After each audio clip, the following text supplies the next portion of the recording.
everybody. Welcome to Horror and Heroes. That's my cousin Vinny, and he'll tell you exactly when it's garbage day.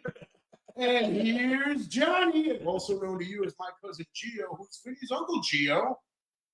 You don't need to know, not just yet. And I'm your buddy Coco. I came here to chew bubblegum and kick ass, and I'm all out of bubblegum. How's it going, guys? Good. Good, me too. How's your week? How was everybody's week? I had a good week. Yeah? You guys watch anything crazy, anything fun, anything scary, anything superhero-y? I watched the new Spider-Man series. The new animated series. How is it? Which I'll talk about it later. It's my flick pick this week. Oh, okay. But it was good. It was very good. It's a new spin on Spider-Man's origin.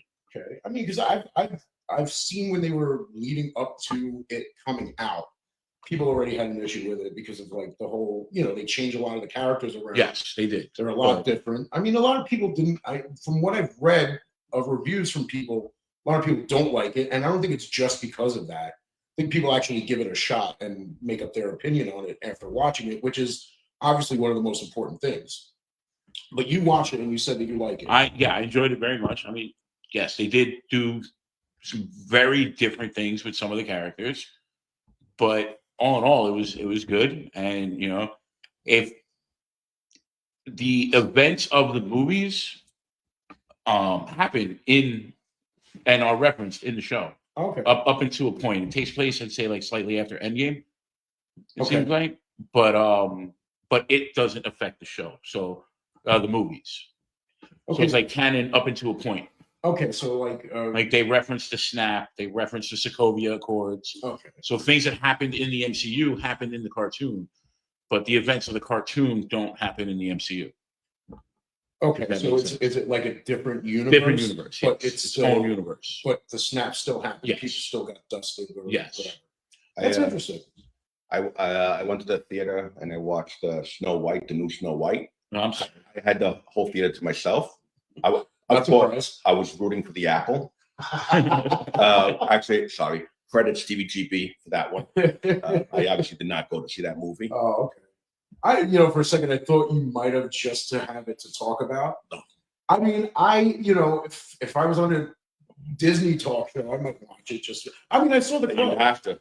I saw the Crow before we even talked about doing this show. So I heard about that movie. Was a guy who said that he didn't even pay for the trailer and he wants his money back. There's that joke. Yeah, no, but that was the trailer, not even the movie. Fair enough. I watched this movie. When we were doing that 2024 year in review, I was on Shudder. Well, I was trying to make the list of all the movies and stuff, trying to catch up on the stuff that might not have been in the theater. I was on Shudder, and they had a whole section of 2024 movies, and there was this one that kind of stood out that I finally watched called Daddy's Head.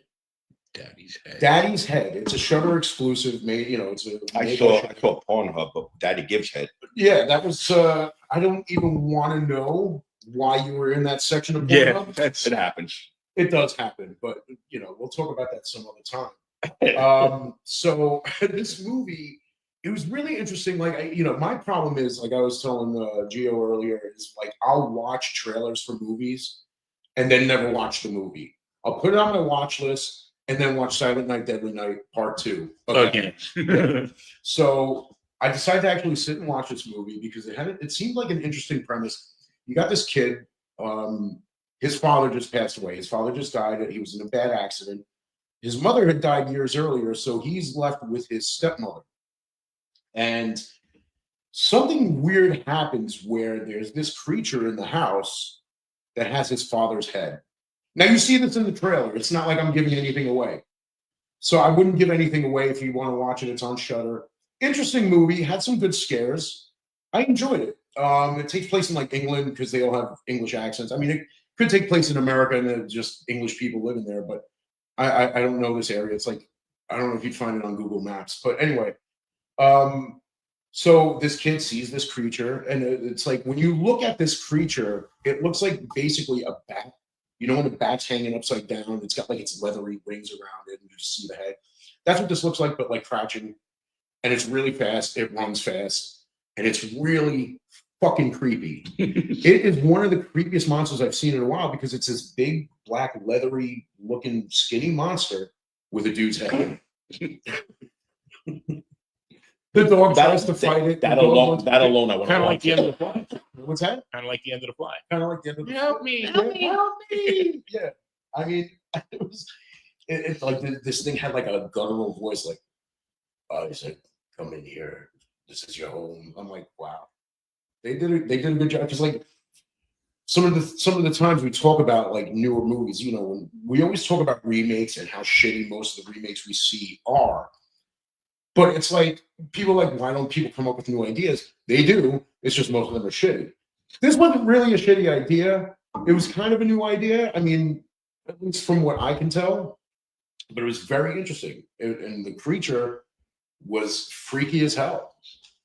But I enjoyed the movie. Had some good scares. Had its jump scares here and there. And it was just really weird. I mean, imagine like looking into this, your air vent, your heating vent, and there is this fucking creature with. Was it like bat sized or was No. It was human Human sized, sized. but it was really fast. Okay. And it, you know, the dog, you know, their dog like took it on and shit. I mean, I don't want to tell you how that ends, but Check that out. oh yeah, I mean, it's on Shudder. If you have Shudder, check it out. I mean, not necessarily my end of the show flick pick, but I would definitely say check it out.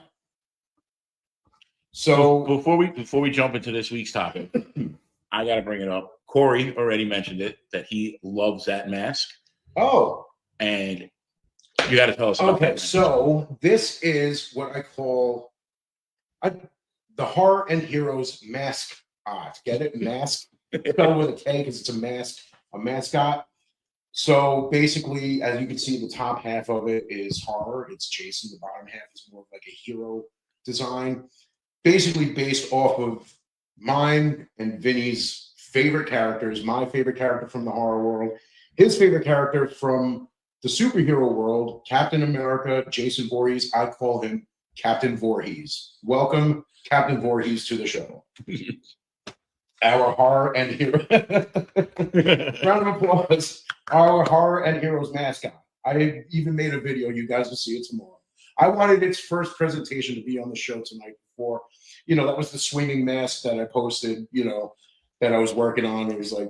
So you said that you watch, one of the problems you have is you watch the trailers and what I do, I honestly, you saw, I showed you like a bunch of movies that I watched. I showed you the movies that I watched through. But if I show you the movies that I started watching, it's like 50 of them. And I give it 10 minutes, 15 minutes. Yeah. If you don't give me something, you know, I'm turning you down. You know, and I mean, really, you have to have something. If you're gonna be stupid and goofy, again, I have Lamageddon. I explained. You have Beaver, Zombievers. A movie could be fun and just stupid. You know, and those could be. Oh, you know, what did we talk about earlier? There is nothing wrong with loving a bad movie. Yeah. What did we talk about Thanksgiving? Where I said I watched that. I enjoyed it. But I watched it with the idea that this is going to be stupid and I'm going to enjoy it. But it actually wound up being decent and I enjoyed it. Oh, yeah. That was one of those movies that it was like, all right, it's another slasher movie. Now it's based on Thanksgiving. Like, how good can this be? This is going to be ridiculous. You know somebody was getting cooked. Oh, yeah. Oh, yeah. I knew that was happening. Oh, That absolutely. was fun. But that was one of those movies that I was glad I went to the theater to see it. Became a fan right away. Yeah. Got the, you know, like, shirts, got the font, you know, the NECA figures, you know, all that stuff. They make Got about the anything. masks. Somebody's going to try to make a movie about Valentine's Day and it's going to flop. Well, Hard Eye? yeah. Yeah, you know, I'm kidding. Yeah, But then again, you have My Bloody Valentine, which was a fantastic movie. The original. actually, I bet you I'm misjudging it because it didn't flop really hard as it did probably what it's supposed to do. But it was a $15-16 million movie, which budget. Right. That kills me when I see the budgets. And that's the problem with a movie like Hard Eyes is you put it out there, you tell people it's good, they go to the theater and they believe that it's good. There are a lot of movies like that where if you tell people, hey, come here, watch this movie, you know what all these people are saying about it? Nobody's saying that good shit about this movie. There's like maybe 3 people that turn into like 3,000, that turn into like 300,000. because word of mouth is like, well, I can't disagree with this person and say it's I'll fucking bad. disagree with you. Absolutely. And I think that's one of the things about I'm being fans of horror movies and even hero movies, Yeah. where it's like you could sit there, watch something, fucking hate it, Yeah. and you should be able to say it. Apparently, I'm going to have a fight with some of your friends that like the ninth Gate. Oh god. Yeah. But that's the thing. It's like it's everybody's different opinion on it. And you know, I talk to my buddy Neil, my buddy Corey about it all the time. Well, we'll sit there and just like completely talk shit about a movie, and it's like, why do people like this? And it's like everybody's entitled to their opinion, but like when you start like lashing out at people who don't agree with you, that's when I have a problem. It's like, look, you love this movie. When you call a movie a literal masterpiece, Yeah, that's a problem. somebody, and it's really not. Yeah. You might not need someone to put you in your place, but you need to hear someone else's opinion, because when you call something a masterpiece, you know, it's like I've taken dumps that are bigger I masterpieces was going to say, than some of these movies. I know you like Terrifier. Uh-huh. I'm a little bit indifferent from it, but I know there are people that hate it. But people that hate it because there are certain people that love it, not you. Right. But I've seen posting calling it a masterpiece. It's not a fucking masterpiece. Oh, It's a very interesting movie. Great kills, great stuff, great character for sure. It has no plot. I know by the 7th movie they'll have a plot, but Hopefully. but it is what it is. Like again, I'm going to bring up Thanksgiving. It had a plot because it twisted itself into a plot. Otherwise, it really didn't have a plot. But it had great kills and had great stories. The character was fun too. You know? Yeah, and that's again, you know, I mentioned my buddy Neil Damiano, who's in the chat room. Was he He and yelling I- at me? He and I get into yes, see my all right, I have to read this. My steaming pile of shit from my ass is better than Terrifier. These are the conversations these are the conversations I have with this guy, and it's like I'm not necessarily defending my appreciation or love for the movies. I tell him what I like about it, but I'm not one of those people who's going to turn to you and be like, how can you say that? Part 3 was a literal masterpiece. People say that. I'm not one of those people. I know what it is. I just enjoyed the first 2. The third one, it fell off, in my opinion. But the thing is, I know what it is. Because it's like, I know that if by the 3rd movie, there's no story, there's no unraveling of anything, which is basically what happened with this movie, you're not going to get anything. Because if they're going to try to compile everything, if they're going to try to put together a story just for the last movie, it's not going to be good. But you got these people who are already eating Terrifier's ass, and they're going to keep eating it.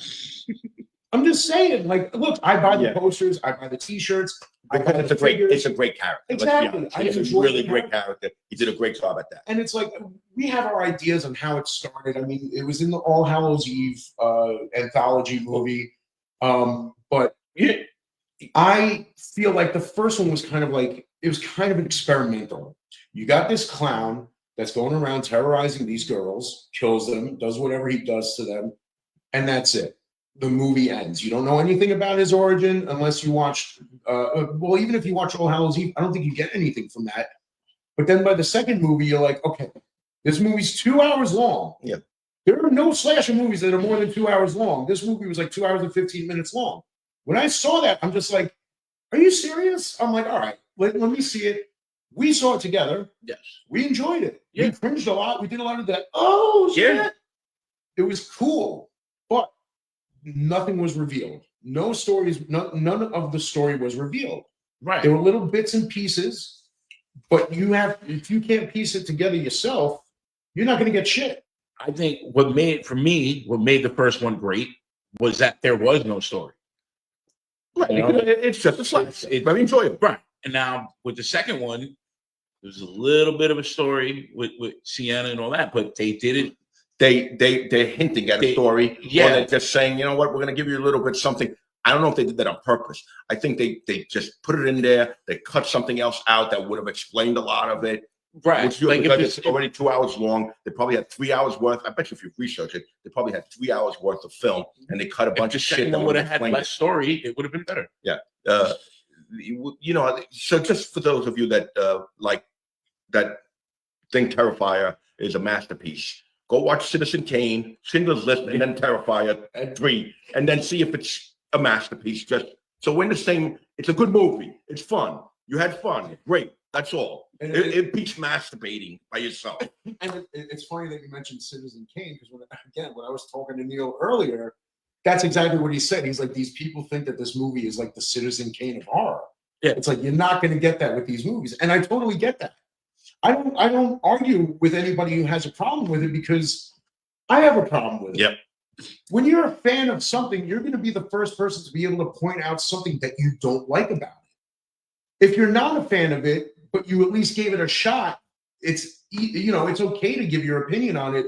With like when you're not watching a movie and you just hate on it because of what it represents, then I don't feel like that's a good enough of an opinion. Well, I was going to say, in terms of horror, scary movies, I'm going to call them both because Jaws is a masterpiece. Yeah. The Sixth Sense is a masterpiece. Sixth Sense could be masterpiece. It's a great movie, no matter what type of you're putting it in. But because it's considered a scary movie, a horror, it is probably the best. Thriller. Made film, not the best film, but the best made film in horror. The people are going to like other stuff better because it doesn't have a lot of chopping up and stuff like that. But if that movie didn't scare the shit out of you, if you say that you were not surprised by the twist, you're lying, because everybody lies about that. Because after you've seen it the 15th time, oh, I got the twist now. Yeah, at the 15th time. So, okay. We all agree that Art is an iconic character. Yeah, he's fun. He's getting there. Or will be. I mean, that's the thing. It's like I feel like it's still too early to call him like an actual icon. Like the thing that I've been saying is he's not going to be the fourth head on the slasher Mount Rushmore yet. It's like there's I see all these like posts. It's like you got Freddy, Jason, and Michael Myers, I think. Okay. And it's like, okay, so who's the fourth head on the slasher Mount Rushmore? Tony Todd. It's gonna, but he's not really a slasher. Yeah. It's like his is like a mixture of like. It's gonna be the new girl from Snow White. See, you could say Chucky, like that. Chucky. Work. I would say Leatherface. Leatherface. Yeah. Because he's been around, before. Yeah. Oh shit! Michael, you could do a whole show on that. Yeah, exactly, and that's the thing. You could have Jaws there, just the Jaws head up there, or the fin. See, like this makes sense here. What Patricia said, that Art is not the icon. If you're going to talk about clowns, Pennywise is an icon. That's right. Absolutely. Specifically, Tim Curry's. Well, Tim Curry, yes, because Bill Skarsgård is, And let's be honest, the remake king. The clown that has killed more people than anybody else is Ronald McDonald. Oh, well, that's a different issue. That is a different issue. But anyway, so what we're talking about tonight, you mentioned Jaws, so we'll start with that. First of all, it's a classic movie. It's an iconic movie. And everybody knows one of the most iconic lines in horror movie history. You're going to need a bigger boat. Oh, yeah. You're going to need a bigger boat. I wouldn't even say that's big. It's just horror. That's just that's just overall. In movies in general. Exactly, because that movie made an impact in cinema history. Period. Yeah, it's not just in movies. It's in society. It's built in. Yeah. Whenever somebody does something, whether it's life, politics, history, or something like that, they use that because everybody knows what it means. Exactly, and here it is. What 50 years later? At least. 1975. 50 years later, Wow. People still remember the line. Roy Scheider, you're going to need a bigger boat. And the funny thing is, it's like a lot of people know that line, and he says it like 3 more times. Yeah. You're going to need a bigger boat, right? Right? You're going to need a bigger boat. So, and it's like the when he's tossing the chum in the water, and you just see this big giant shark head pop out of the water. He's just, just that line. You kind of think about it though. It's like, what is a bigger boat actually going to do when you got a shark in the water that's that freaking big? Yeah, it's bigger. Well, I mean, we're going to need a smaller shark. What's one of the ones from your iconic in superhero movies? For me, I'd say the most iconic would be Captain America's Avengers Assemble and Endgame. They made us wait 10 years for it, and it was the perfect timing to do it. You know, like as a Captain America fan, I was anxiously waiting.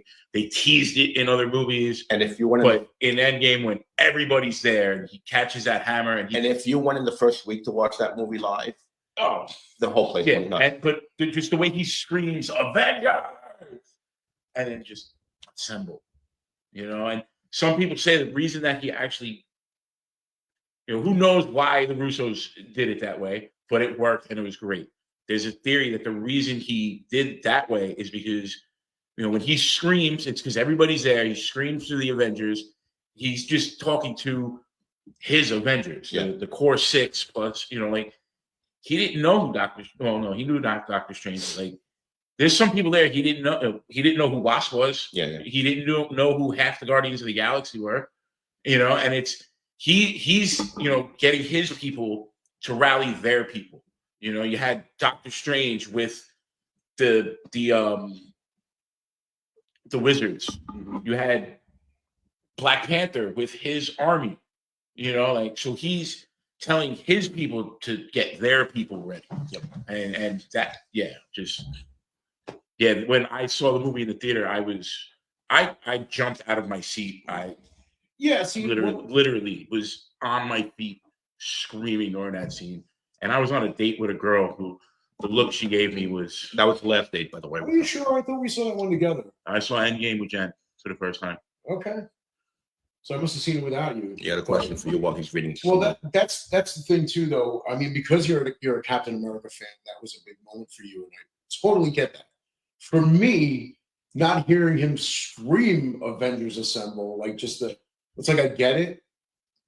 Fighting, a little tired, maybe. It's like everybody's coming, and it's just like assemble. I'm like, all right. That was a little anticlimactic for me, right? But I get it. But it was iconic. Because that's his line. That's the thing that he says. And that's what people know Captain America would say in that moment. And it was watching it again, it's like, all right, it's cool. I'm cool with it. But again, being a Captain America fan, I'm sure just that moment must have been incredible. You must have jizzed your fucking shorts. Yeah. So I mean, you know, I'm into the superhero flicks also, but you know, I'm more into like the horror shit. So I know more of like the iconic and memorable shit from the horror movies, like the shirt I'm wearing right now. Now, this might not necessarily be considered an iconic moment in like film history. It's definitely an iconic moment for horror movies because you got Eric Freeman as Ricky Caldwell, previously Ricky Chapman, because he was Billy Chapman's brother in the first movie. When he got adopted, his name became Ricky Caldwell. So you got Silent Night, Deadly Night Part 2, Eric Freeman just going on a murderous rampage in the street with a gun, just sees a dude coming out of his house, carrying a garbage can, and just looks at him, garbage day, and shoots him. And it's like, that's something everybody remembers. And one of the things I love about that is like, I love Eric Freeman. I got to meet him at a convention. Cool guy, great guy. And it's like one of the things that I say about that moment is you can look at any actor, like any huge actor, and you can bring their whole career down to one line. If I say Al Pacino, you might be like, say hello to my little friend. Arnold Schwarzenegger, I'll be back. Yeah. Eric Freeman, garbage day. So you look at all these big actors and their extensive film careers, and they can be all boiled down to one phrase that everybody knows. Eric Freeman, not as an extensive career in acting, not as big of a movie catalog, but people know him because of that. I'm not saying you know what I mean. It's just that. You could just mention Silent Night, Deadly Night. You don't even have to mention Part 2, and this is what comes to mind. Yeah. Again, iconic in the horror community, memorable elsewhere. One of the greatest scenes. What else we got? You're up. I got a whole list. I can just keep going. Superman 2, the original Superman 2, might not have been iconic then, but looking back, the introduction of General Zod. He was a character that did not exist in comics at the time. Oh. A lot of people don't know this. So, like, you watched the movie, you saw it was a cool guy. Yeah. They wanted somebody that can hit Superman, and Superman can hit back. Right. So they created General Zod, and shortly after is when he made it into the comics. So I'd say, looking back, that becomes, like at the moment it is what it was, but that becomes iconic. Same thing with Harley Quinn, the Batman the Animated Series. Yeah, they created her for the cartoon, and then she wound up in the comics. Interesting. Yeah, I did not know that. I feel like even one of the very iconic things about that too was when the Kryptonians, when they're stuck in that like little the Phantom Zone. The Phantom Zone, yeah, that's what it's the called. crystal. Right. Yeah. I remember seeing that as a kid and just thinking it was like the craziest thing ever that these people are stuck in this little square piece of glass. Yeah. Yeah. Flipping around. They're like, I'm like, how did they get in there? How did they get out? Which goes again with what we were talking about last week about like special effects. That was an awesome special effect. I really thought they had to get inside this thin piece of glass to film this scene. And all they did was they filmed their reflections in the glass. It's such a cool effect, and it's something that I feel, whether you believe it to be iconic or just memorable, right? It's with you. It's General Zod became an iconic villain in Superman lore. He's another Kryptonian. He's one of the few that Superman doesn't have to hold back against. That's really cool. And he was introduced in a movie. That's dope. Now you know me, Jason, Friday the 13th movies, my favorite franchise of slasher movies, 1980, Ari Lehman jumping out of the water at the end of the first Friday the 13th movie, scared the shit out of everybody. That scene was so iconic that Ari Lehman built his entire life around it. Oh, absolutely. There's no question that this dude loves that he was the first Jason. Yeah. Again, he started his own band called The First Jason, and every song is about Jason. You could fuck with people and do a song about Freddy. Yeah. But that, to me, as I feel like for a lot of people, is iconic in movie history, period. Not just for the horror community, it was an iconic moment because it was something that people didn't expect. Not to mention finding out who the killer was in that movie as an iconic whodunit type of thing. You don't know who's killing. Yeah. If you knew who Jason was before you saw the first one, that's exactly who you think it's going to be. So even if you already had an idea of who Jason was and then went back to watch the first one, find out it wasn't even Jason in the first movie. Right. That in and of itself, iconic. That scene is what they built the whole franchise off of. Absolutely. Because without that scene, part two would made no sense. It ends, right? Yes. Exactly. The movie ends, it's over, the story's done. Right. You see this young boy that you see him throughout the movie drowning in the lake, but at the end he's all covered in moss, he's covered in dirt, he's covered in seaweed, whatever is at the bottom of that lake is on this kid's body. When he jumps out of the water with all that shit on him, it's scary. Because at first you feel bad for the kid because you just see this kid with a deformed head drowning, and you're like, oh my God, that poor kid.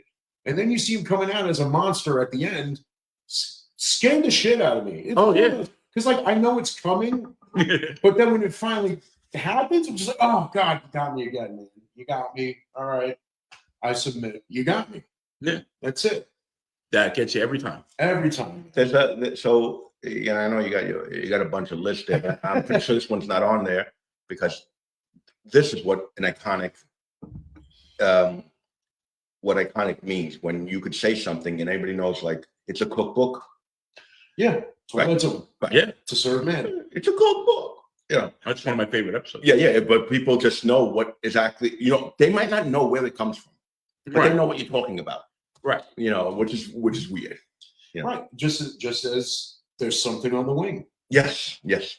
That that's actually on my list. That's one of my because that was another scary thing too. You had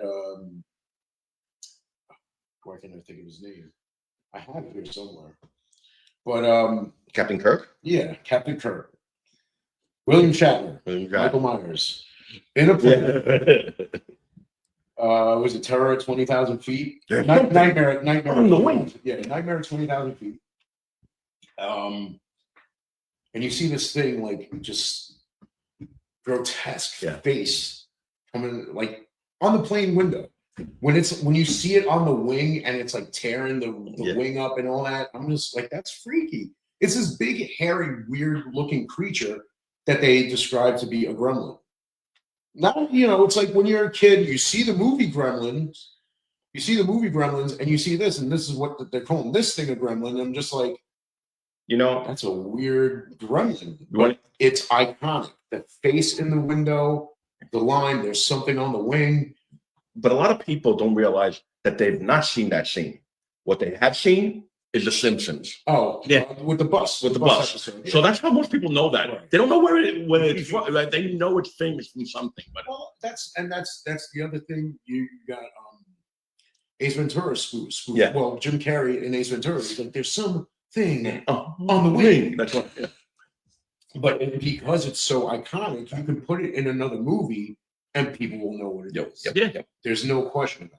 Right. That's what one of the things that I was saying was iconic, especially when it comes to lines in the movies. Like you said, it's like I could say a line from a movie. You mentioned the best one. You might not have even seen the movie, and you know what movie it's from.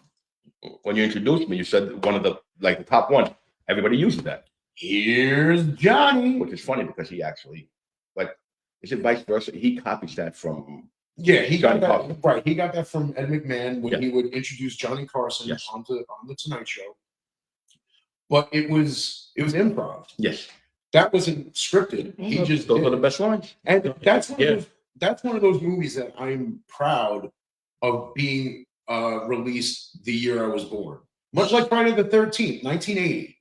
When it's like, you ever see those things where it's like, look up a GIF of horror movies from my birth year.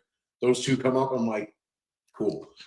But that whole movie is another one of those movies that has become iconic because there are a lot of memorable and iconic scenes in that movie. Not just the Here's Johnny, that's the biggest one. Red Rum. Red Rum, All Work and No Play makes Jack a dull boy. Yeah. The twins in the hallway, come play with us, Yeah. Danny. That's one of those still shots that still freaks the shit out of me. Where you just see them standing there in the hallway, come play with us, Danny, and it just flashes to their dead bodies on the floor in a pool of blood, and then back to them standing there. Freaky, crazy, scary. It's one of those movies that even as an adult at this age, whenever I watch that movie, it gives me chills. The pattern of the carpet from that was actually used in Toy Story in Sid's house. Yes, and what else was funny? I mean, like in the book, it was actually room 217, not 237. I think the reason they changed it was because people knew the hotel that he based it on, and didn't want people to not go to that hotel. So they changed it to 237 because there wasn't a room to 237 at that hotel, if I'm not mistaken. The Overlook, right? Well, that was the name of it in the movie. In the movie. In the That but in Colorado, it was funny because it's the not the Shanley. The Shanley is the one that we go. The Chantley or the whatever. It sounds like Shanley, but that room is booked. The Stanley. The Stanley. It's booked for rooms for years. Oh yeah, absolutely. And well, now we can go to my opening line this episode. I'm here to chew bubblegum and kick ass, and I'm all out of bubblegum. Great line. One of my favorite lines, They Live, 1988, Roddy Piper. He put that out there like it was a wrestling promo. Yeah. That sounds like something he would have said on the microphone Oh yeah, definitely. in the ring. perfect scene, you know, just comes in with the gun, you know, cocks it, and it's just, I'm here to chew bubble gum and kick ass. I'm all out of bubble gum. That again, my favorite Carpenter flick. Everything about that movie was just tops to me, and that line became iconic. Yeah, That's a line people still use. I used that line before I even saw the movie. Exactly. Like, That's what I'm I saying. knew that line before I saw the movie. And I was that, about to say, that's more exactly importantly, it's a meme.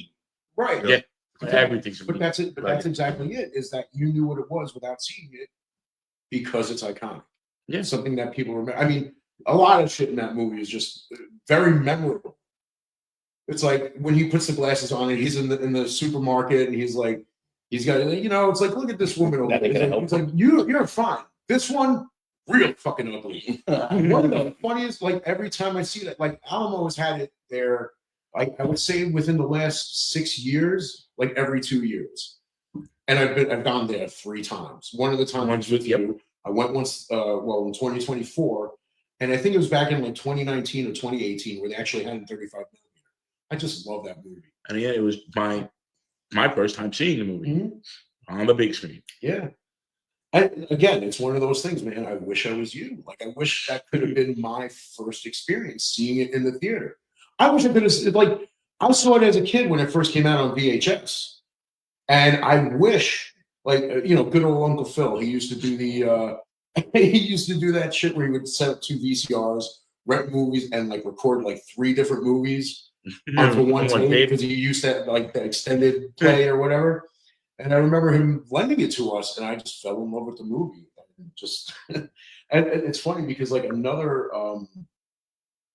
what was I going to say? Another one that he that was on one of those videos that at the time I was too scared to watch was Return of the Living Dead.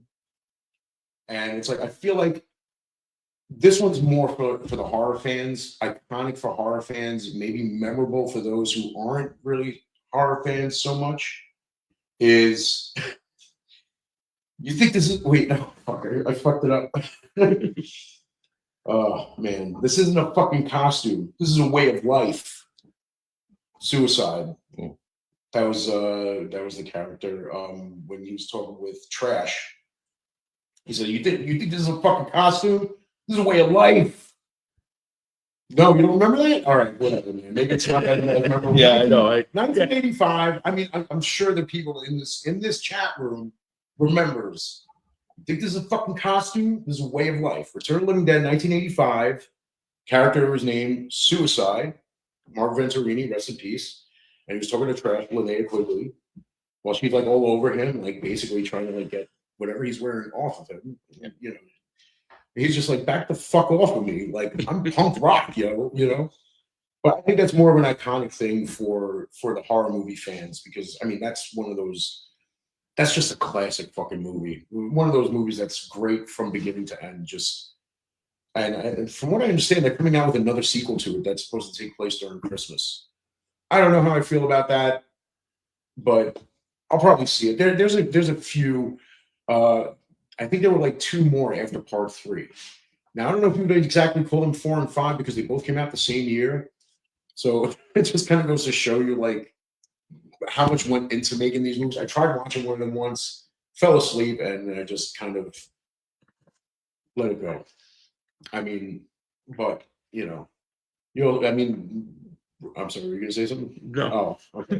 Because another actor that was in that movie was Miguel Nunez, and he was in again another line that I think is more iconic to the horror movie fans when he was Demon in Friday the 13th Part 5, New Beginning. Those damn enchiladas. He's in his van with his girl, whatever, and he was eating enchiladas, and he had to learn to take a shit. So he wants to take a shit in like a porta potty, like a little outhouse thing. And I was gonna say Jason gets him, but it wasn't Jason, it was Roy Burns who got him. He starts like shaking the thing and he's like screaming at his girl, like, stop you bitch, like shit like that. and it's like again, it's one of those things that is like I have a shirt that actually says damn enchiladas on it. Only Friday the 13th fans would get that. They would understand where that's from. So memorable, but iconic to the Friday the 13th fans. So I mean, that scene. Like, I'm thinking about the scene, and it's just making me laugh because like Miguel Nunez was just like perfect. In So, the, but I was gonna say it's funny because sometimes, like, we internalize what we think is iconic. It's not really iconic. It's really good, popular, but not iconic. So I always go like I use this line from the Men in Black a lot, where a person is smart, people are stupid. Yeah. You know, because and that's basically that comes from Men in Black. That's not like a quote from anybody, like famous or anything like that. It was just it makes sense so much. Oh yes. Oh, it's the truth. But yeah, there's a lot of those that are great. Because the more iconic one, would be like Will Smith. I make this look good, in my opinion. well, I mean, when it comes It's not really a horror movie, but yeah. Well, when it comes to Will Smith, isn't his line always, "Oh hell no"? Like, doesn't he have like a clause in his contract to say that in like every movie or something like that? I know he says it in all the Bad Boys movies. Oh, okay. But, I thought it was like a thing that he does for like. I mean, I think he said it in Independence Day when he was dragging the stinky. I was say, just going to mention that scene. Like, I think Will Smith. I think that's his most iconic scene. Okay. When he's dragging it, and just what's the smell? You know that. And it's unscripted. It's unscripted. It's because it really smelled there. It's the salt flats. They were filming live on the salt flats. There was like his footsteps were kicking up. It was killing him, and he said that, and it's funny as hell, especially when you learn that. Like sometimes unscripted becomes iconic. That makes it more iconic. He kicks Guardians of the Galaxy, the first Guardians of the Galaxy movie. A scene everybody remembers from that movie is when Star-Lord has the orb in his hand and he drops it, and then he catches it. He just, he didn't do that on purpose. It was not scripted. Right. He wasn't supposed to drop it. He was supposed to just he was supposed to gracefully hand it over. Right. And it slips out of his hand. And they said he drops it off camera. And they said that was better than the original. And they had to leave it in. Yeah. Because it was better. Yeah. It's, I think that I'm sorry, but Guardian of the Galaxy is also one of my favorite movies. What's the group? No, when they're going back and they're watching him go in there, the Avengers are watching him, but they have to get the orb. Okay. The Avengers weren't in the Guardians movie. Yes, they were. Oh, you mean in Endgame? Yeah. When they went back in time? Yeah. Oh, and he's an idiot. Knocks him out. He's an idiot. Yeah. I love that. Because he kind of is. Yeah. Sorry, go ahead. No, I mean, dance off to save the universe. Well, I mean, there are. I mean, of course, there are a lot of other iconic moments and lines that I mean, look, man, I'm a huge Planet of the Apes fan. I can't go through this show without mentioning, "Get your stinking paws off me, you damn dirty ape." Tiffany will tell you that I use that a lot more than I should with her. 1968. Yeah, it's like touching me. And I go, "Get your hand off me, you damn dirty ape." 1968, Planet of the Apes, Charlton Heston. Iconic movie to begin with, because we were talking about it last week as far as CGI and practical effects go, but for the time that it came out, you believe that those were talking apes. And didn't they in one of the remakes? Didn't they flip that line? They flipped it. Why can't it? I always get his name wrong because I think it's Michael Dark Clunkin. Michael Clark Duncan or Anthony Clark Duncan or Clark. Michael Clark Duncan. Michael Clark Duncan. Yeah, I always mess up his name. The guy from the Green Mile. Yeah, the guy from the Green Mile. Yeah, get your stinking hands off me, you damn dirty human. Yeah. Yeah, and when I saw that in the theater, I'm like, oh my God, that's awesome. Because I'm such a huge Planet of the Apes fan, and it has one of the most iconic endings to any movie ever. Oh yeah. Finding out that he was on Earth the whole time. Statue of Liberty in the middle of the desert on the beach. Yes. You maniacs! Well, can I tell you something? That being said, that is iconic. That is iconic. You have to fucking filmmakers. You have to stop. Whenever there is an end of the world, it does not always have to happen in New York. Always New York. Well, because New York is an iconic city. Right, but do something in fucking Tokyo or Rome, or go fuck yourself someplace else. But if we're gonna attribute the Planet of the Apes to horror, that ending was written by Rod Serling. Okay. It has, I mean, that has Rod Serling written all over it, but he is the one who wrote that ending to it. His idea about that was he wanted to have, because in the book has a twist ending. I kind of figured it out while I was reading it, but Rod Serling wanted it to have a crazy twist ending, not necessarily the one that was in the book, because the book was a little more futuristic. But because of the budget, they had to make it more primitive looking, and that's the ending that they went with, and it's remembered forever. Right. Yeah. It's something. It's not something that you're ever like anybody. And it's a twist ending that no one saw coming. No one saw coming, but it's also an ending that everybody remembers. Yeah. Even if you didn't see the movie, because And they people spoofed copy it. it all the time. Oh yeah, because they spoofed it in Jay and Silent Bob Strike Back. Yeah. But I'm saying they spoof it and they copy it. Like they do it in a way, and then it always like, yeah, you just copied it. Yeah. You know. Right. Yeah, I mean, yeah, I remember the first time I saw that, I was so blown away by that, Yeah. and it set me up to just love the whole franchise. Hold on. The remake with Mark Wahlberg. Yeah, I like that movie. They did it in DC. It Yes. did not have the same effect. No, it did not. Yeah, Even though it was cool, You see You know, the Lincoln yeah, Memorial. that didn't make It was you know at the the problem? head. Because you start thinking it doesn't make sense. Right. It But doesn't. But you don't have the history does not. It's not linear. Right. If this happens It's sick. instead of this, right? You know, it's not, that's the thing. It wouldn't happen. You know, right? There wouldn't be a what's it called, Lincoln. And if there was an ape Lincoln, if there was an ape Lincoln, it would have had a situation where he would have freed the humans, right? Or whatever.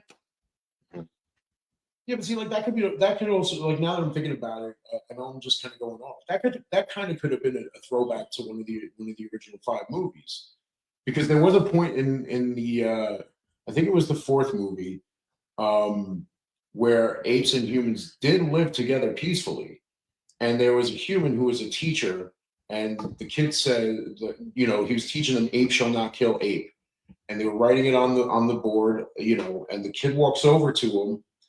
It's Caesar's son, and he's like, "This says ape shall not kill Abe," and the kid looks at him and he's like, "Did you forget your own name?" So Abe, I guess Abe Lincoln. I don't know. Maybe I'm thinking too much into it. It just like I said, it's one of my favorite franchises. Right. As far as like science fiction, fantasy go, it's just absolutely one of my favorites. I couldn't not mention that when we're Right. talking about iconic scenes. Yeah. Not necessarily horror, not necessarily, well, definitely not superhero. But But yeah, it's definitely horrific. give me that. But Another one that was spoofed by the Simpsons. yeah. Oh, it's But everything's been spoofed for the Yeah. Simpsons. It can talk. It can talk. And Who's this? Who's this? yeah, no. we did Stop right there. I love that. Simpsons is awesome. 1984, Nightmare on Elm Street. I've mentioned this. One of the most iconic, memorable scary scenes. It's God. Okay. I was about to say Yeah. Sweet Fresh Meat. Well, which one was that from? Was that part 4 when he first says that, or was that part 2? Listen, they're all the same to me at this point. Yeah. But the bed scene Oh, where he's exactly. coming through the wall.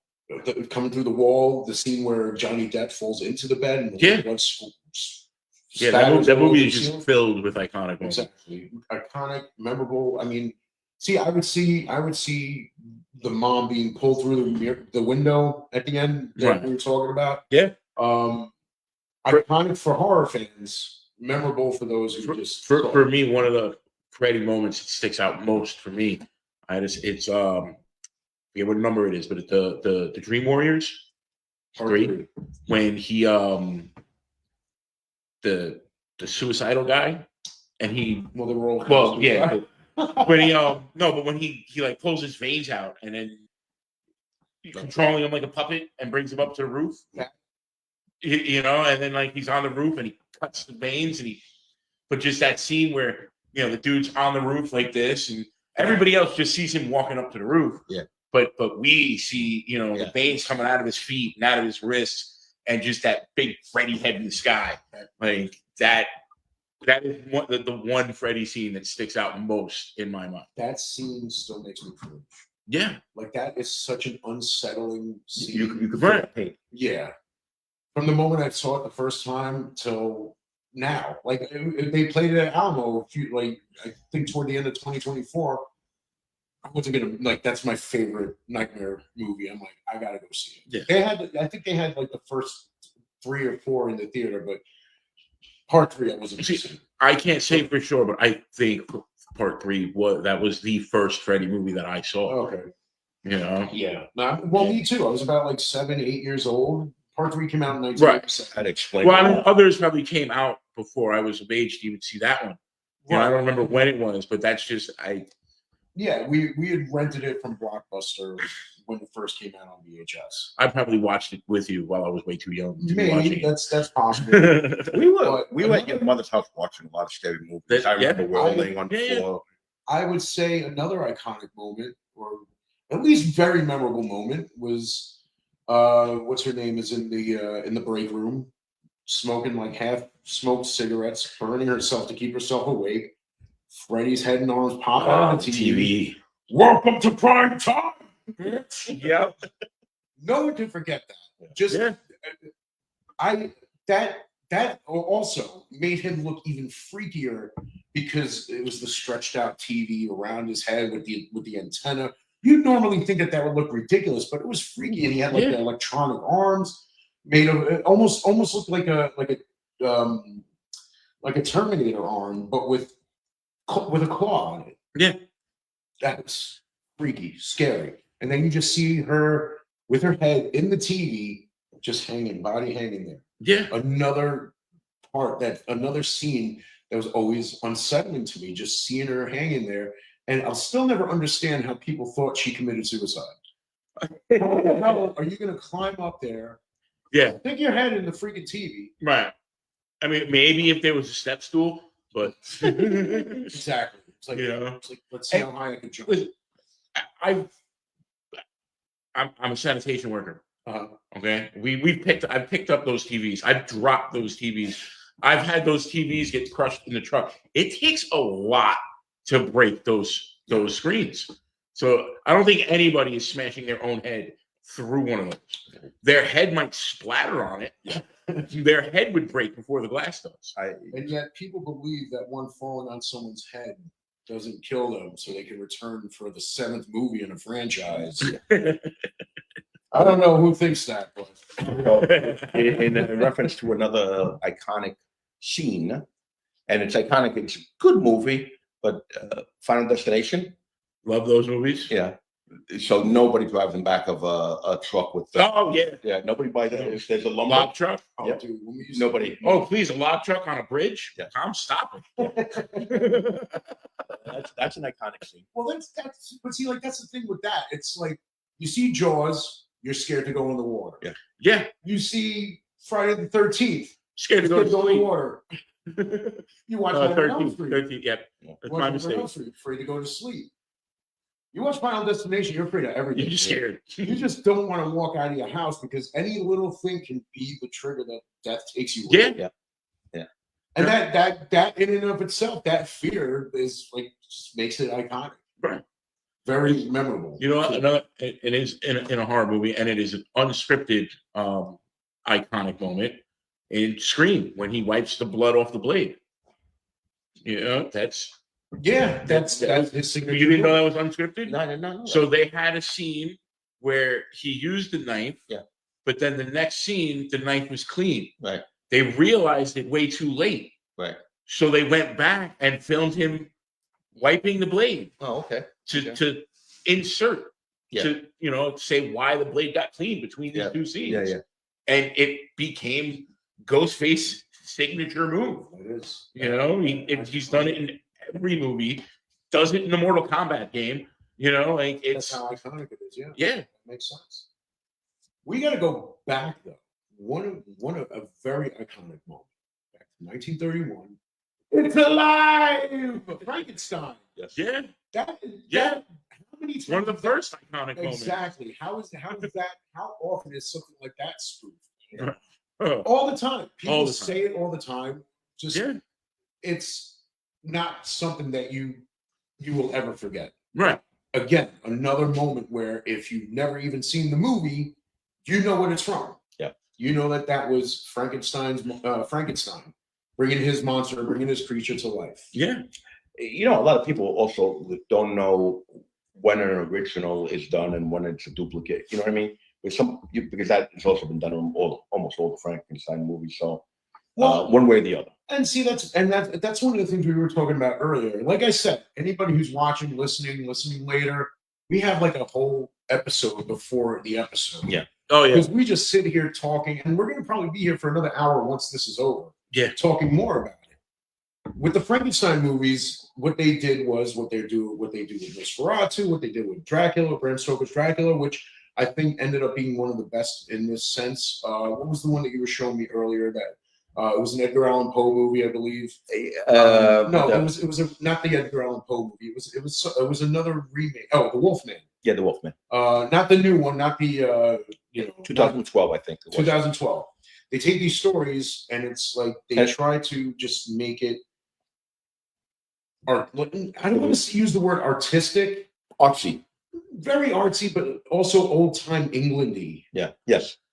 Where everybody's in like proper attire, Yeah. with the little ruffles and all that stuff. And it's cool, but it's not necessarily how you want your horror to be. I'd rather have my Dracula with a widow's peak I was telling him. than an ass do. I was telling him that Coco that I was watching that my son was forcing me to watch Lighthouse.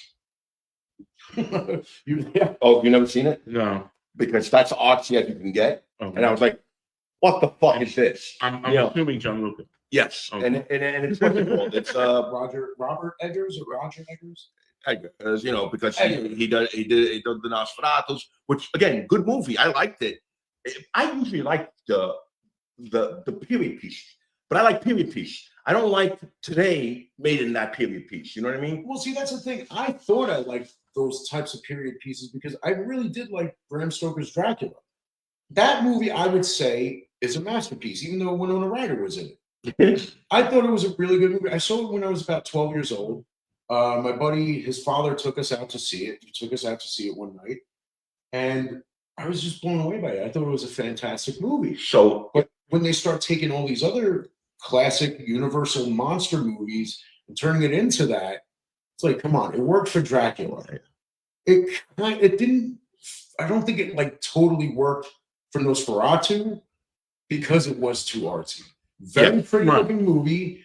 The colors they used, the lighting they used, very dark, very it really set the tone for the type of movie it was, but it didn't have to be that type of movie.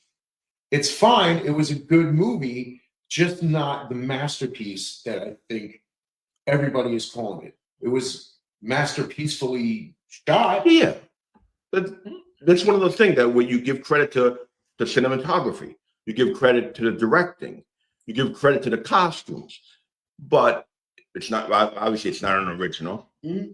So it's a retold. Sometimes trying to make a masterpiece is your biggest downfall. Yeah, absolutely. Because usually they're boring. The Mummy with Brendan Fraser. Yeah, Yeah, great movie. great movie. They weren't trying to make a masterpiece, Yeah. but it was a great movie. Yep. It's And they decided And that jacket. iconic from that movie. Going on the wrong side of the river. yes. That's great. That's a great line. Actually, there's a lot of great lines in that. Yeah. That was a fun movie. See, that's what I'm saying. And then they tried don't to make remake that fun- with Tom Cruise, Yeah, I and it killed the universe before it even started. For which one? Oh, The Mummy with Tom Cruise. yeah. It was supposed to launch a universe, and it never happened. Sometimes dead is better. That's another iconic moment. Pet Cemetery, Yeah. 1989. Fred Gwynn, which everybody knows as Herman Munster, the judge from My Cousin Vinny. Which let's not even get into the iconic Mr. Gannon. What is it? You? Did you say Utes? No, but that Pet Cemetery. Just anytime Fred Gwynn talks in that movie, it's like iconic. Yeah. "Yeah, damn right." Well, Damn right. I'd say With that accent, like, the honestly, the kid with the straw. oh yeah, It's Miko Hughes. it's one of the most iconic scenes. And you know, there's People don't know actually the reference. absolutely, and there's actually a documentary on the making of Pet Cemetery. And one of the things to say about Miko Hughes, who was like 2 years old, is that he gave an actor's performance. Just when he gets, when he hits him with the needle, and just the way he falls back. Yeah. No fair. And like the way he just fell. How do you get a 2-year-old kid to do that so perfectly, to make it look so real? They found the right kid for the job. Exactly. They found the right kid for the job. And it was just, I'm still blown away by his performance in that movie. It was iconic. Iconic. Yeah. He gave an iconic performance as a 2-year-old kid. Yeah. Incredible. But Fred Gwynn, there's a whole video of him just like, damn. Yeah. Like just a whole video. It's like and like the way they spell it, it's like Roads. It's like that damn. Oh my God, that Roads. Yeah, exactly. But, More importantly, in the Munsters, he was Frankenstein. His wife was Dracula, but they had a werewolf kid. Something's not right there. Somebody's lying. To Well, Somebody's lying. Somebody's lying to somebody. You know what I mean? Yes, but yes. I Yeah, that's don't generally get into the personal lives of of the people I watch on TV. That's something Maybe that they had to figure out for themselves. Poltergeist, 1982. Heather O'Rourke. They're here. That is another one of, I would say, that's in the top, at least top 10, possibly top 5 iconic movies in horror movie history, in film history, in general. Oh yeah, in general. That is something that you could say people know exactly what it's from. Yeah. People watching now might not, if somebody in their teens or 20s watching it now might not know what's going on on the TV that she's touching. But they don't know what a static on the TV is, or the national anthem playing at the end of the night. Yeah. Closing out the TV for the whole. I just had to jump back for a second because Patricia said maybe Frankenstein's piece came from a werewolf. Oh, that's a good point. Interesting. So, I mean, well, yeah, you have to cut it off with a silver knife, wouldn't you? Yeah, probably. We know Wolfman's got nards. Yeah, well, we know that. We know who he's. Well, now we know who he's unloading them. Yeah. So, but there was also Zelda Rubinstein, the short lady in the movie. When the house is clear. Oh yeah. Just her whole performance in that movie. Oh yeah. Again, perfect casting. Yeah. I will say, it's probably not iconic, and probably nobody's going to get this reference. But one of the spoofs, my husband, he was an animal. I feel like Transylvania, 5,000. 5,000.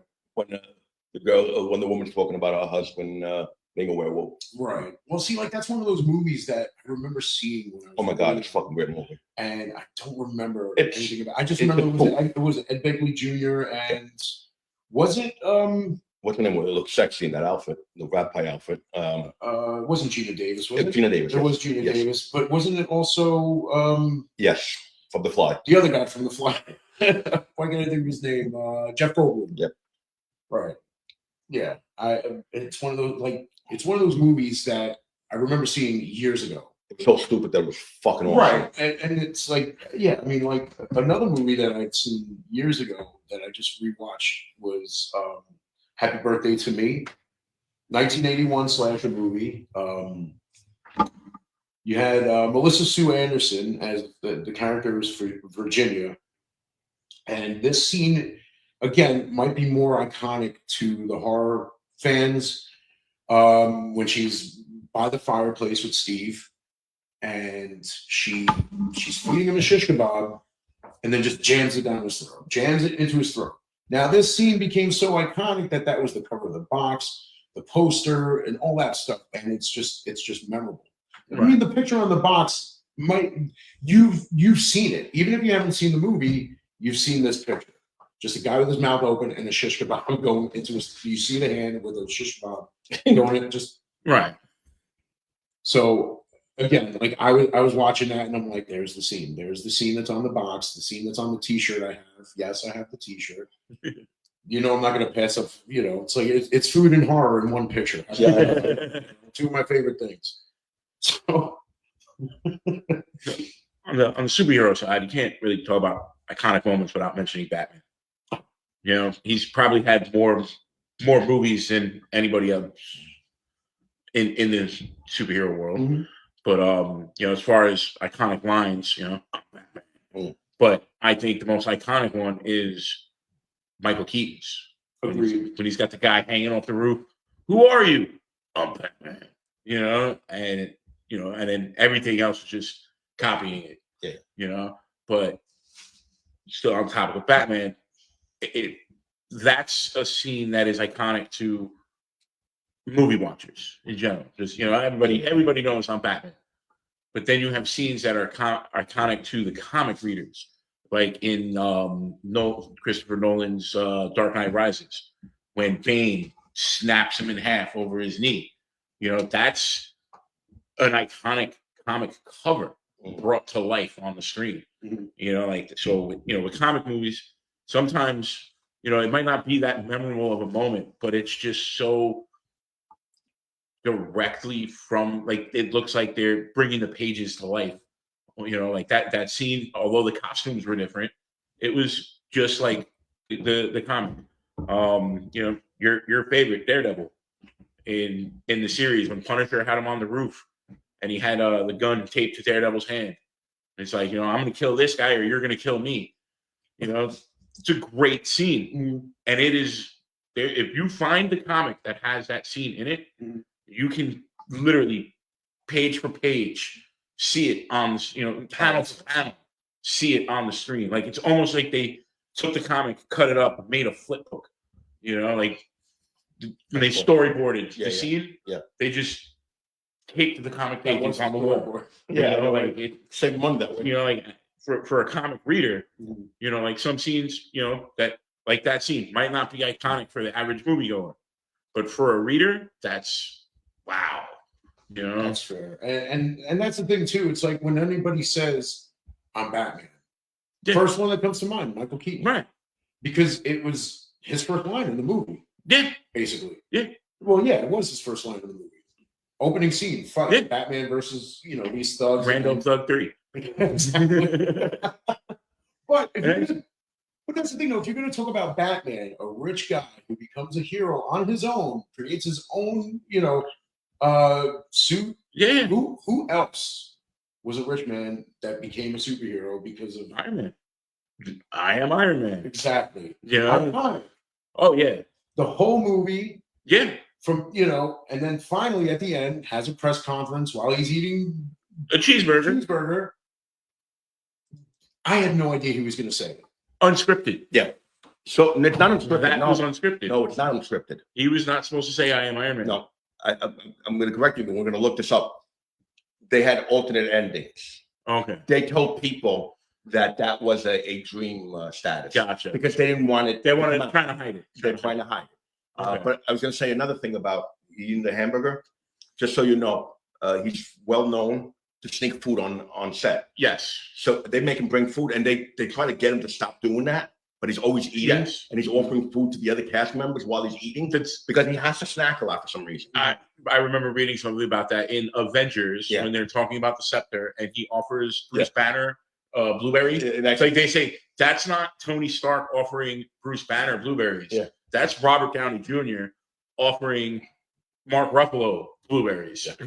And it's like it just got to the point where they had to leave it in because it was happening so much. Yeah. Iconic. Yeah, exactly. Iconic. Well, for people that know the movies and stuff like that, that is iconic. When you see that, you're like, oh God. You don't realize how much you look at the movies that he's in Avengers, he's eating all the time. Right. because he had, for some reason, he has to snack. It's a just lot. yeah. I mean, and him being Iron Man, like it's Robert Downey Jr.'s life. Yeah. You know, the whole recovering alcoholic thing. That is Tony Stark. I mean, the part 2 is mostly based on a comic story called Demon in a Bottle, You know what's funny? and it was about how Tony Stark. And I'm going to be a little bit graphic here, but before he made basically made his second career with being Iron Right. Man, the last movie I don't even remember the last movie. Dr. Doolittle. Oh, that would no. I saw a movie in him where he basically was playing a cokehead, and literally the scene was him sucking some guy's dick. Well, Dr. Doolittle Wait, was. hold on. You said literally? Well, you know, I mean, not Okay, you know, all right. well, no, but I'm saying they're showing What a guy in the streaming service bedroom. are you? Well, listen, yeah, well, It's like that yeah. in his head. He was talking Yeah. about. But they're what's it called? And you see him bobbing his head in this guy's lap, and I'm like, this is the fucking guy that's gonna play Iron Man. Well, Dr. Doolittle was the movie that was before Iron Man, and it bombed so bad that he was going to give up. Yeah. He was done. You know who saved him? Mel Gibson. Mel Gibson he thanked Mel Gibson. Uh-huh. He thanked Mel Gibson at an award because Mel Gibson obviously recovering too, Right. and he just told him like, look, just keep on doing your thing. You know, it's not over. Just Right. you know. Every actor has that one Yeah. movie that so bad you want everybody to forget about. Yeah. Oh, I Will don't think it Smith's was Wild Wild West. or the Academy Awards. Well, that's not a movie. But Okay. you know what I mean. It's just people are not going to forget that shit. What else we got? Well, I mean, I love George Romero's Dead movies. Yes. And there are two that I can think of. One from Night of the Living Dead. They're coming to get you, Barbara. Another line that people know just from saying it. They know it's from that movie. You don't have to have seen the movie to know that that's where it's from. In the cemetery, visiting, was it the uncle or the aunt? The uncle that they would drive hours just to drop flowers off at the gravesite and then just drive back home for hours. You know, they complain. Johnny's complaining all the time, like, why can't mom come out and do it and all this? And then there was one guy just walking in the cemetery.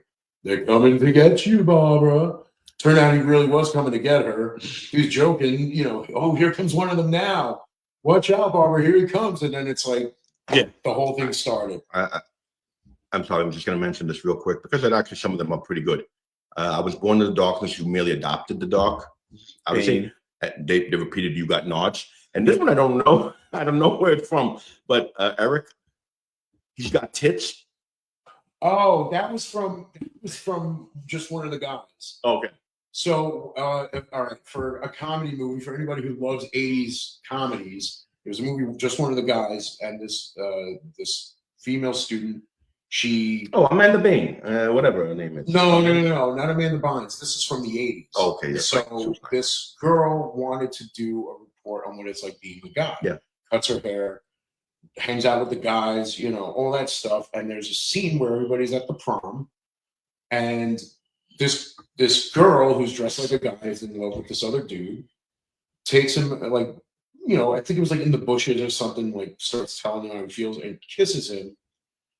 He's like, what the hell are you doing? And she opens her shirt and shows him her tits. No, I'm sorry. She shows him her tits. Then when he starts walking away, she grabs him and makes out with him in front of everybody at the prom. And then they're like, everybody's just kind of looking. They're like, he's like, it's okay. He's got tits. That's funny. As far as 80s comedies go, I would consider that iconic. Yeah. At least very, very memorable. Right. But I would also say, going back to George Romero, another very iconic line that everybody knows that was in two movies by the same actor, Ken Foray, Dawn of the Dead 1978, Dawn of the Dead 2004. When there's no more room in hell, the devil will walk the earth. He said it in both movies. In the first one, he's talking with the crew, you know, talking with everybody he's with, looking out at the dead walking in the mall. He said, well, my granddaddy used to say, there's no more room in hell. When there's no more room in hell, the dead will walk the earth. In 2004, he was like a preacher, one of those televangelists, one of those television preachers, looks dead in the camera. And he said it. I remember seeing that for the first time. I'm like, oh my God, he said it. Mm.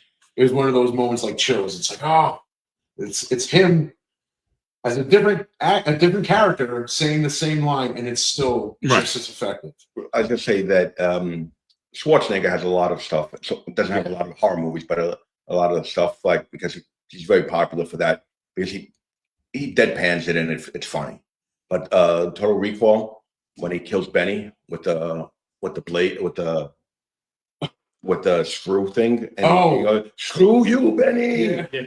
Well, I mean, if we're gonna like, you can write a whole show on. do a whole show on Schwarzenegger. Yeah. Speaking of just one of the guys, another again, I got to bring this up. I can't get through the show without bringing up. She's a boy. Sleepaway Camp, 1983. Paul D'Angelo as Ronnie when they find out that the character Angela was a boy the whole time. Crazy. That fucked me up as a kid. That fucked me up. You were glad, you were glad you weren't jerking off. I was glad that I was crushing on Judy, like in the whole, like the biggest bitch in the whole movie. You know, the one who gets the iron, the curling iron. I'm like, oh my God, I picked the right one. I was a kid when I saw this. I was like, oh, thank goodness. But yeah, Ronnie. So Angela, there's one of her cousin's friends is crushing on her. So she says, meet me at the lake. They meet at the lake. She's sitting there, he's holding him, singing to him. She gets up, his head falls. She's standing there naked with a knife. Ronnie's just naked. Yeah.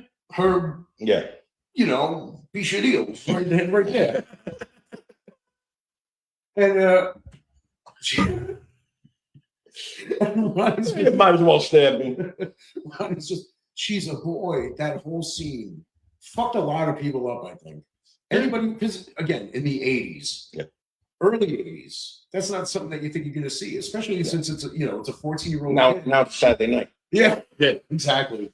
So, well, that's why we do the show on Sunday. Yeah. Anyway, but the thing about that is too, is just the whole story behind it is just so insane. Yeah. Just the fact that him as a kid, in the water with her father and her brother. Her father and her brother, they get killed by a boat. Now you find out later on in the movie that her father's best friend that they were on the boat with was his lover. So you see the floaty go by. So you automatically assume that the brother is the one who died. Then you find out at the end that the girl is the one who died and her crazy aunt raised him as a girl. When you find all that shit out, it is like, it still fucks me up. Trans before it was cool. Yeah, exactly. But she also became like a hero to all those people. Yeah. And honestly, when I've taken pictures with her at horror conventions, I don't think I care at this point. Wait, she looks amazing. Is she a girl or is she a guy? No, she's a woman. She's a woman. Oh yeah. She's a woman. They just put a prosthetic or something, or somebody else. I think what they did was it was more of like a drawing. Okay. Where they just had her head there and like used a drawing and like an outline of a naked dude. Okay. But she's gorgeous. Like in real life, she's an awesome person. Sexy, cool. She's in love with me. Sorry, but she is. I've seen it. Felissa Rose. I love her. She's one of the sweetest people I've ever met at a horror convention. Oddly enough, her real last name is Esposito. Really? Yep, Felissa Rose Esposito. And when you're an Italian and you're talking to another Italian, you mention a last name, it's like, oh, well, that's my mother's last name. Oh, well, maybe we're related. It's like, look, I think every Italian thinks they're related to every other. Yeah. Esposito sono tutti figli puttana. There you go. What he said. It's an old Italian saying. Yeah. So the two scenes I'd like to mention, with the Incredible Hulk, I think. I think the two most iconic scenes with him is in Thor Ragnarok when he tells Valkyrie You want to know who I am? Yeah, And he I love jumped that. off the I love plane, that scene. ready to fight the wolf. Planning on transforming, but Hulk just being Hulk. Like, Just a great screw scene. you. I'm the boss. Yeah. Let them feel that smack, But besides that, in the first Avengers movie, when he shows up and he's just like, you want to know what my secret is? I'm always angry. And he swings the punch and just now every time before that, anytime we've seen the Hulk transform, going all the way back to Lou Ferrigno, Bruce is fighting it. Yeah. It's violent. It's the Hulk is trying to get out, and Bruce is holding him back. Right. That one scene was just a completely different transformation. Yeah. That's the first time Bruce weaponized the Hulk. Yeah. And it's like it wasn't, it didn't have that violentness to it because it was, he wanted it and he was ready for it, and he just similar movie, or I don't know if it's the same movie, same exact movie, but I Am a God, You Stupid Animal. when Loki, Loki's He didn't even finish saying what he was saying. Yeah, he he picked just him up and started smacking him. and that scene they actually had while Tom Hiddleston was making that speech, they had ropes around his ankles, and they yanked the rope to pull his ankles out from underneath him, but he didn't know what the cue was for the ropes to go. They were just like, you're gonna give your speech, it's gonna happen. When? It's gonna happen. So like his expression is genuine because didn't know when. That's cool. I mean, I think another very we have a Hulk. I think another very memorable moment that has to do with maybe not so much Hulk necessarily, but more Bruce Banner at the end of Infinity War, when he falls through the at the beginning of the movie when he gets knocked out into the Sanctorum. Mm-hmm. Thanos is coming. Yeah, Thanos. Yeah. Now, What's the Thanos? Now that again, that's a scene. That's a scene that, I mean, except for the person, it ripped straight from the comics. In the comic, it was Silver Surfer who crashes into the Sanctum, and Wong and Doctor Strange are there, and Surfer's like, Thanos is coming. He's coming. Who? Thanos. Who? Right. That's the lines are straight from the comic. The snap itself, iconic. But again, if that was comic accurate, it would have been the opening scene of Infinity War, not the ending scene. It's true. The Infinity Gauntlet comic was six books? 6 books, yeah. And page 1, issue 1 is the snap. And then the rest of it is them trying to fix everything. Yeah. And it gets fixed and then screwed up again and then fixed again. Yeah. Sort of, in a manner of speaking, I'll be honest, it's Nebula in the comic that snaps everybody back. Oh, yeah? So, I did not know that. Interesting. I mentioned Jason and Freddy. What about Michael Myers? 1978 Halloween. I think one of the most iconic scenes. Actually, I would say there are two. One probably more than the other. When you see him standing from behind the bush, and then he goes back in and he's gone. Yeah. But there's also the one that still gives me chills when he's standing in the clothesline, while the clothes are waving. I think you were going to say when he's driving the car. Well, that's it. I mean, listen, I have my theories on how that works. I think it's a good theory. I don't have to get into it. I could, but I think he has, of all the horror movies, besides Jaws, he has the most iconic sound. Oh yeah. That was Jason. That's Jason. Oh, that's Jason. I'm sorry. Jason, Yeah. What am I getting? No, which Michael? No, Michael. I'm sorry. Yes, right. No, right. Both, I guess. So that's three of them.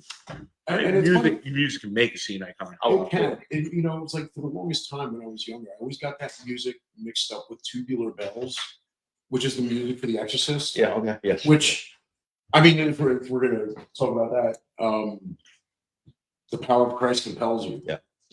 Iconic. And Yeah. that's something that you again another thing that The people pea say. soup. Yeah, and but that's another thing that I think people say and don't even know what it's from. Yeah. Yeah. But that movie in and of itself is a classic. Everything about that movie. I mean, that movie I could not watch in its entirety until I was about 15. That movie, I mean, there were when I was a kid, we were at home watching it. As soon as she got possessed, I ran out of the room.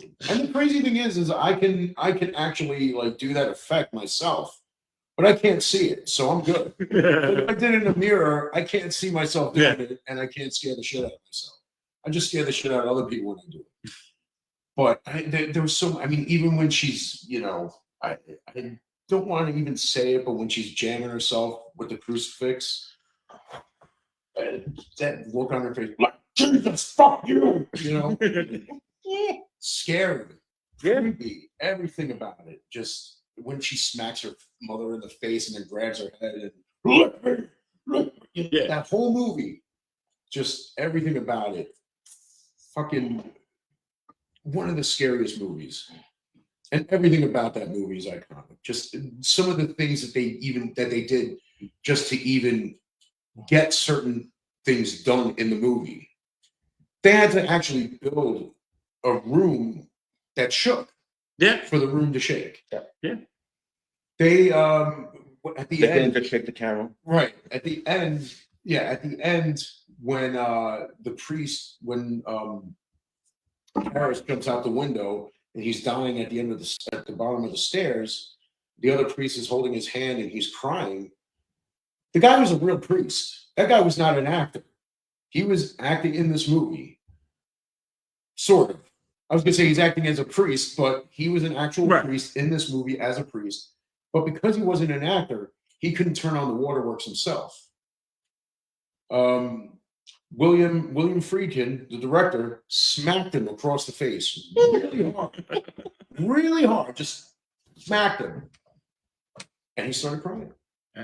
And it worked. It worked. He started crying because he smacked him so freaking hard. He was really crying in that scene. Let's start wrapping up. So what else do you have that you have that's interesting? So I'm going to take you back to the 80s, 1981. Happy Birthday to Me. I mentioned it during the show because, again, I just watched it recently, and I want everybody to watch this movie. You got Melissa Sue Anderson as the character Virginia. She played Mary Ingalls on Little House on the Prairie.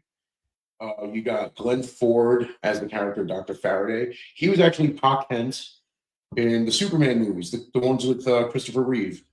And basically, it's just a slasher movie. A group of college kids are being stalked by a killer, and it's a really good it's like a whodunit type of thing because you don't see the killer yet. It's it gives you that whole again. I was going to mention my buddy Neil Damiano again. We were talking about it about if this had been filmed in Italy, it would have been one of those Giallo movies because it has a lot of that vibe to it. It's very it has there's a mystery. You don't know who the killer is. You find out at the end, but it's a really, really interesting twist on how they reveal the killer. So I would say definitely check out Happy Birthday to Me, 1981, if you haven't seen it, or even if you have, watch it again. It's on Tubi right now, but it's only on for the next 9 days or 8 days. It had that little 9 at the top of it. Time is clocking. Sorry. Time is clocking. Clock is timing. Sorry, but yeah, exactly. Or you could purchase it or rent it on Apple TV, Prime Video, Fandango at home, or you could buy a physical copy of it on Amazon or eBay. Check it out. Eat a shish kebab. Yeah. You have a movie? My flick pick? Yeah.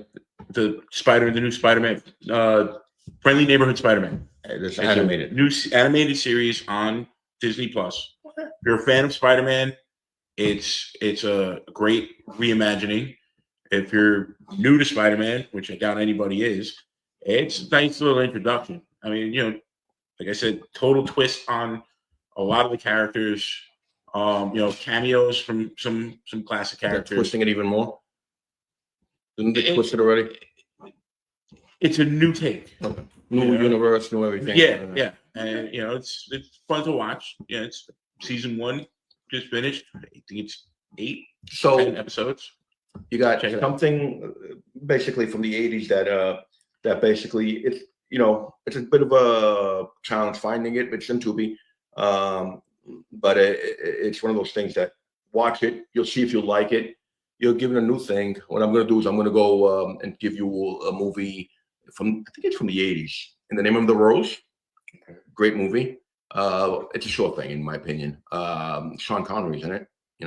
So yeah, it's a little bit of a scary movie about monks and priests and shit like that. That'll get you a little bit going. Can I just say one thing before we go, because it's been mentioned in the chat room? We all go a little mad sometimes. Yeah. Sign up, Paul. All right. So Everybody, long. thank you so much for joining us. Have a good week Thank you, ahead. guys. Watch this again later. Yes. So long, suckers.